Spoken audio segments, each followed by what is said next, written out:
మదనపల్లిలో ఒక్క రోజుకు కురిసిన వర్షానికే రోడ్లు కాలువలు ఎలా తయారయ్యాయో చూస్తే వైసీపీ పాలనలో ఎంత మాత్రం అభివృద్ధి చెందింది అనేది అర్థమవుతోంది. మదనపల్లి అన్ని విధాలా అభివృద్ధి చెందాలంటే షాజహాన్ బాషా ఎమ్మెల్యే కావడం ఎంతో అవసరమన్నారు. మదనపల్లి టీడీపీ అభ్యర్థి షాజహాన్ బాషాతో కలిసి ఎన్నికల ప్రచారంలో పాల్గొన్న రాష్ట్ర మైనారిటీ నాయకుడు ఎస్ఎం మస్తాన్ టీడీపీ శ్రేణులు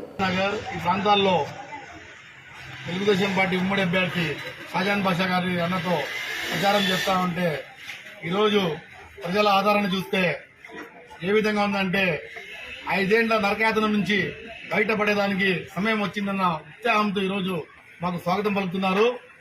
ఈ 5 ఏళ్లు ఈ వైఎస్ఆర్సీపీ పార్టీ ప్రభుత్వం చేసిన పరిపాలన ఏ విధంగా ఉందో ఈరోజు ఉదయం నుంచి మదనపల్లి పట్టణ ప్రజలు ఆ బెంగళూరు బస్టాండ్లో అయితేనేమి, నిమ్మన్పల్లి సర్కిల్ అయితేనేమి, కృష్ణా ఏసీ లాడ్జ్ ముందర ఈరోజు మెయిన్ రోడ్డుల్లో నీళ్లు నిలబడిపోయి మోటార్లతో తవ్వుతున్నామంటే, మోటార్లతో తోడి ఆ నీళ్లను బయటికి పంపిస్తున్నారంటే ఈ 5 ఏళ్ల పాటు మదనపల్లి పట్టణం ఏ విధంగా అభివృద్ధి జరిగిందో ఈ ఒక్కరోజు నిదర్శనంగా ప్రజలందరూ నిదర్శనంగా చూశారు.